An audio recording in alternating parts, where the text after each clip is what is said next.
Assalamualaikum warahmatullahi wabarakatuh.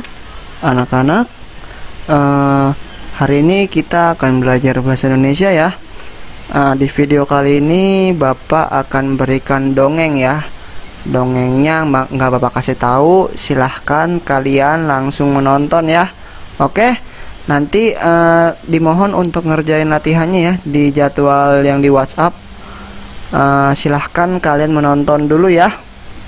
Oke, selamat menonton. Di sebuah peternakan kecil, hiduplah keluarga Itik yang lucu. Ibu Itik sedang mengerami telur-telurnya menunggu keluarnya anak Itik. Tepatnya ada 7 telur yang menunggu menetas. Satu pagi yang cerah, telur-telur itu mulai menetas.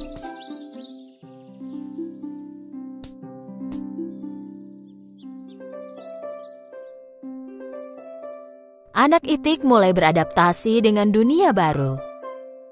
Mereka bersuara dan berjalan mengelilingi Ibu Itik. Namun, telur terakhir masih belum menetas dan Ibu Itik mulai khawatir. Dia pikir mungkin ada yang salah. Dia memutuskan menunggu sebentar lagi. Dan akhirnya, telur ketujuh dan terakhir pun menetas. Dengan kebingungan, anak Itik malang itu mulai melihat berkeliling. Dia tak tahu bahwa Ibu Itik dan saudaranya yang lain lebih kebingungan lagi. Karena Itik ini terlihat unik dan tidak mirip dengan saudara-saudaranya. Badannya lebih lebar dan bulunya berwarna abu-abu dan putih. Anak Itik lain mulai mentertawakannya. Kau anak Itik buruk rupa, kau tak mirip dengan kami. Aku tak mengerti, kenapa kau tak mirip dengan saudara-saudaramu? Buruk rupa, buruk rupa, buruk rupa, buruk rupa.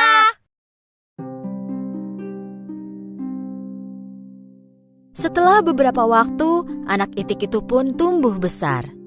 Tapi anak Itik buruk rupa tetap lebih besar daripada saudaranya, demikian juga warna bulunya. Kau tumbuh dengan cepat. Kenapa kau tetap terlihat buruk rupa? Waktu berlalu dan anak Itik buruk rupa tumbuh menjadi Itik yang penyendiri dan murung. Saudara-saudaranya tak mau bermain dengannya. Kami tak akan mau bermain denganmu karena kau buruk rupa. Semua hewan lain di peternakan itu pun mengejeknya. Itik buruk rupa, Itik buruk rupa. Nya. Itik buruk rupa, Itik buruk rupa. Sebaliknya, Ibu Itik melakukan yang terbaik untuk melindunginya. Anakku yang malang, kenapa kau begitu beda dari yang lain? Hari berlalu, anak Itik yang malang itu merasa sangat sedih. Sepanjang malam dia menangis tanpa suara dan berpikir bahwa tak seorang pun yang menginginkannya.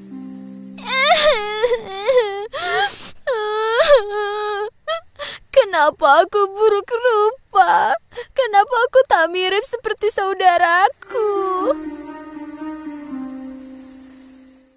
Satu hari, pemburu mendekati danau dekat tempat tinggal mereka. Pemburu mulai berburu Itik yang mereka lihat. Saat Ibu Itik mencari makanan untuk anak-anaknya, dia tertangkap oleh pemburu. Anak Itik buruk rupa tak tahu apa yang terjadi. Dia menunggu ibunya kembali sampai esok paginya.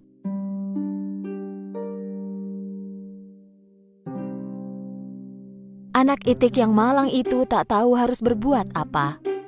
Pertama-tama dia mendatangi anjing, dan anjing itu mengusirnya dengan marah. Pergilah.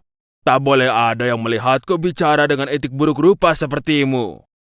Kemudian Itik buruk rupa mendatangi ayam. Tapi ayam juga mengejeknya. Bahkan aku pun terlihat lebih baik darimu. Bak. Itik buruk rupa sangat sedih. Tak seorang pun menginginkanku di sini.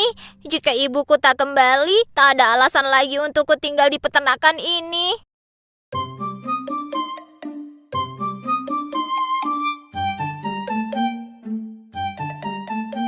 Pagi itu, Itik buruk rupa meninggalkan peternakan. Dia berenang ke seberang danau. Dia menanyakan pertanyaan yang sama kepada semua hewan yang dia temui di jalan. Apa kau tahu itik yang mirip denganku? Apa kau tahu itik yang mirip denganku? Apa kau tahu itik yang mirip denganku? Dia menerima jawaban yang sama dari mereka semua. Mereka tak pernah melihat itik sejelek dia sebelumnya. Anak itik yang malang itu memulai perjalanannya dan mencapai danau lain. Dan dia pun menanyakan hal sama ke angsa liar. Kau tak boleh tinggal di sini. Ada pemburu yang berkeliaran. Cepat pergi dari sini. Ayo. Itik buruk rupa mulai bergerak pergi. Tak lama kemudian dia tiba di danau yang lain.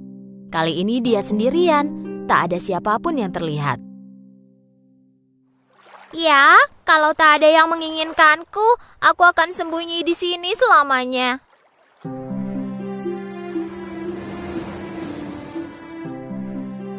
Meskipun sendirian, dia sangat bahagia. Suatu hari, dia melihat sekelompok burung berleher panjang putih bermigrasi ke selatan. Dia melihat mereka dengan kagum. Mereka cantik sekali. Kuharap aku bisa seperti mereka. Musim dingin datang dan salju mulai turun. Itik buruk rupa jatuh cinta dengan pemandangan salju pertamanya. Dia bermain-main sambil ditutupi salju putih. Karena salju yang tebal, itik buruk rupa kesulitan menemukan makanan. Jadi dia pergi mencari makanan. Dia kedinginan dan kelelahan. Sementara itu, dia bertemu seorang petani.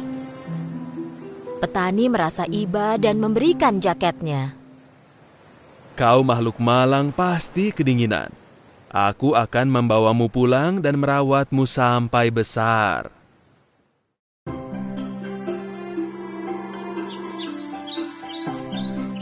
Petani menepati janjinya dan merawat anak itik itu. Saat musim semi tiba, itik buruk rupa sudah tumbuh besar.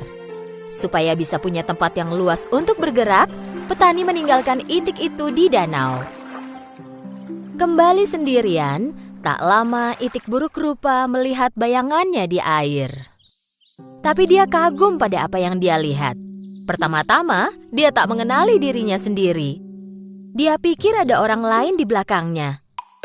Jadi dia melipat sayapnya dan melihat bayangannya pun melakukan hal yang sama.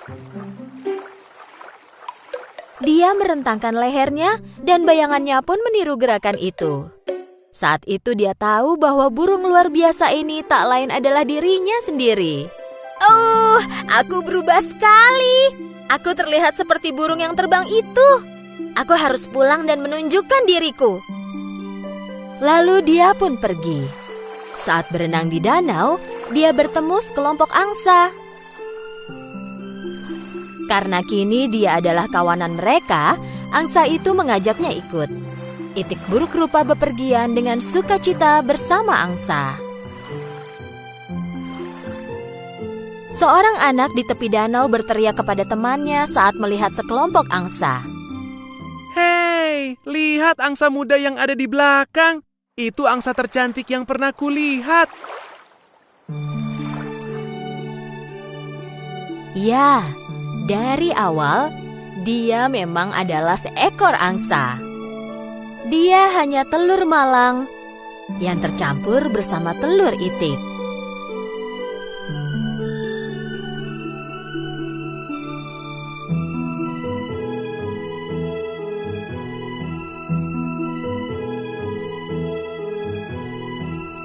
Tapi kini dia bersama keluarganya dan hidup bahagia pun menantinya.